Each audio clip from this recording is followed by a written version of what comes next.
What is going on, YouTube? Welcome back to A Therapeutic Edge.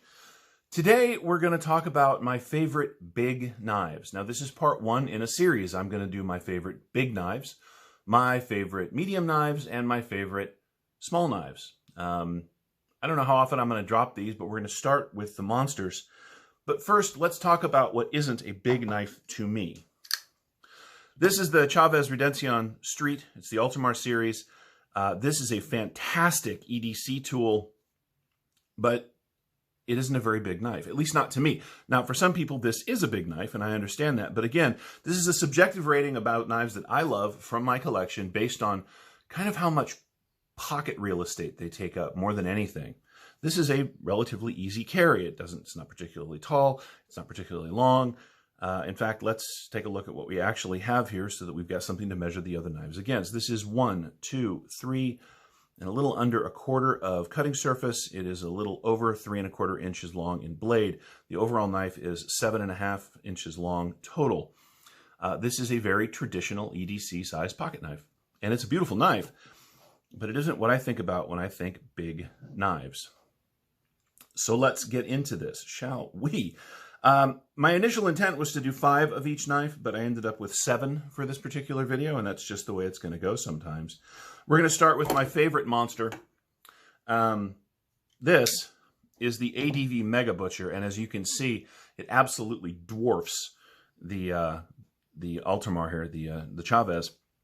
This knife, let's just get some basic specs out of the way, is 1, 2, 3, 4, 5, 6, 7, 8, 9, 10 inches long.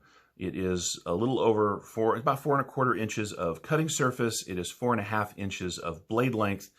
This is a monster by any stretch of the imagination. Now, to be fair, it carries very well. Again, I have giant pockets, so that's just my truth.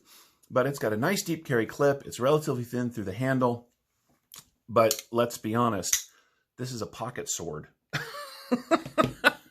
It really is an absolute beast. I love this knife. And I know they make a regular sized butcher and even a small butcher. If you are looking for a mid-tech knife that is, at least to this reviewer's mind, worth the money, ADV knives are a great way to go. Well, let's see what's next. Here's a personal favorite. But these are all favorites, aren't they? I should probably stop saying that. This is the Artisan Proponent. Now, they've just recently released a whole bunch of these that are actually even bigger than this one. They're making liner locks in brass and G10, so the handles are even actually a little thicker than mine. This knife doesn't have a particularly long blade. It's 1, 2, 3, 3.5 inches of cutting surface, just about 4 inches overall, 3 3/4 inches overall of S35 VN. But this thing is a tank. And when closed, it is 1, 2 full inches across, right? It's a monster. It's actually a little bigger than 2 inches. This thing takes up a ton, of pocket real estate. I don't care. It is so comfortable in hand. I love carrying this knife. In fact, I think an interesting feature is that almost all of the knives I'm about to bring out on the table are titanium and S35 VN in one form or another, except one. And we will get to that towards the end. Look, this is just a beast. Now, if you put it... Oh, see, I jostled the camera there a little bit. I do that sometimes. Sorry about that, guys. If you put it in line with the Mega Butcher, you can see, right, that it is considerably smaller than the Mega Butcher, but it weighs more. It's just a brute, but it's a beautiful brute. It is elegant in design. The Pinkerton design lines that went through this knife, that made no sense. The Dirk Pinkerton design concept that went into this knife means that while it is a chunk of knife, big slabs of titanium, again, I love that, it's exceptionally useful. Nice little working tip, lots of good thick durable steel behind the edge. It is relatively thin, although this is no laser beam because this is a big thick chunk of S35. It is relatively thin behind the edge, thin enough to do all my daily cutting. So let's put this here and this here. and keep moving on. Next on the list is another ADV. This is the Pathfinder. Now, in the scale of things, this knife is not actually that enormous, but again, as you can see next to what we're calling an average size EDC, it is very, very big. And for most people, it's probably larger than they want in the pocket. That is not the case for me. What are we talking about? Well, 1, 2, 3. I know how to count. 1, 2, 3 and a half, 3 3/4 really of cutting surface, 4 inches of S35 VN. It's actually relatively narrow through the handle. But again, when you're talking about pocket size, this thing takes up a little over 1.5 inches wide in the pocket, and it is very long overall. This is a big knife. 1, 2, 3, 4, 5, 6, 7, 8 3/4 inches long, maybe a little more, almost 9 inches total of knife. However, for my hands, this thing is stellar. This one is very thin behind the edge for a big knife. It is a real slicer, and it is just a beautiful piece of equipment. I love this thing. Next is a knife that well, many of you, if you watch Love Them Knives or my channel, you've seen before. This is the Miguron Prayer. And this thing is just a tank. Mine happens to be number 82 of 90. This is all titanium. It is milled out like crazy, and it still weighs a ton. It is a big, thick slab of S35 VN with a really interesting dual tanto grind on the blade. It is stone washed on the cutting surface and satin on the flats. This is just a lot of knife. Now let's put it up with our smaller friend here, and as you can see, right, dimensionally, it's just a big, big knife. And again, that's why I love it. No question. It is comfortable in hand. It is actually relatively thin behind the edge, even up here towards the tantos. Now, I know a lot of people aren't going to like this because of that funky grind, but I obviously like unique blade shapes, and this qualifies. This is just a beautiful knife all the way around. What's next? Well, as knives go, what's next is actually probably the easiest in the pocket of all of these. This is the Artisan Mastiff. Now, you've seen this on my channel, and in fact, recently, it's relatively new to the collection. It is a reasonably thin, but that's by comparison to the rest of these, piece of S35 VN. It is titanium and carbon fiber running on bearings. The funny thing about this knife is that it carries like a much smaller knife.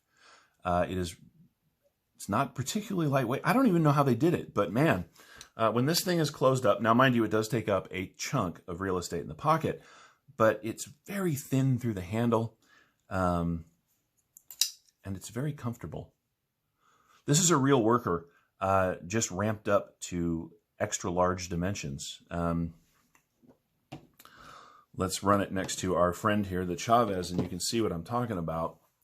It is just, well, I don't know, there, you can kind of see that. It is just a much, much bigger knife. Yeah, for sure, but this is beautiful. It is just such an interesting design, and it's got a usable choil. This is a great knife. If you want a big knife that doesn't carry like a big knife, like some of these other on the table, the Artisan Mastiff is a great way to go. I love carrying this knife. It makes me super happy just to have it. It's a good deal. I really enjoy it. I think you would too. Next on the list is a knife that is probably the biggest in pocket of any I own, not because it is particularly thick, but just because of this massive and sort of crazy blade. This is the Berg Blades Golem, and it is just a lot of knife. Even by comparison to the others on the table. When this thing is closed, it is 1, 2 1/4 inches of knife that taking up real estate in the pocket. The blade alone on this thing is a full 2 inches tall. This is a monster in the pocket. Now, in the hand and for use, it's actually lighter and easier to use than some of these on a daily basis. But the design alone means that this thing chews up so much pocket real estate. I mean, let's face it, it's like carrying a phone. By way of comparison, the Mastiff, which is also, as I mentioned, a really big knife, is noticeably thinner in the pocket this way. They are actually about the same. The Berg's a little thicker through the handle, but not much. But man, this takes a real commitment to carry, because you've basically said that you're not going to put anything else in your front right pocket when you're carrying this. And that is okay with me. I make that choice, obviously, a lot. This is a spectacular production version of the Berg Blades Golem. I love this thing to pieces. And as you can see, it fits my sort of overall strange blade aesthetic. By far the most normal blade shape on the table is the Pathfinder. But even that, because of that massive fuller and the sort of spear point, drop point thing going on there, is also unique.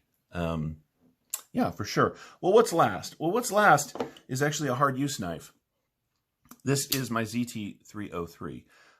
This is a tank of a knife. It is running on washers. It is titanium on the lock side. It is, excuse me, it's titanium on the lock side. It is G10 on the show side. This is just a working knife for sure. Size-wise, let's move some of these up so that we have access to our size comparison knife.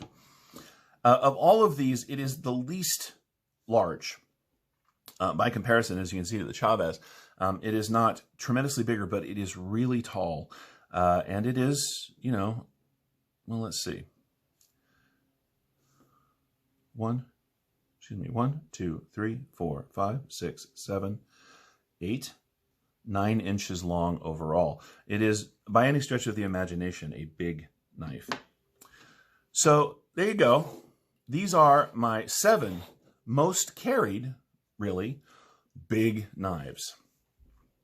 What do you think? Do you like big knives? Are you more of a mid-size knife person? Do you carry a knife that is longer but thinner, something like the rat here? Where do you lean into? Do you prefer big knives, small knives? What's your flavor? What's your choice? These are my big knives that get the most pocket time out of my collection. They bring me a ton of joy. I hope you've enjoyed looking at them today. I know I've enjoyed sharing them. All of them have features that I think make them completely worthwhile as regular carry knives.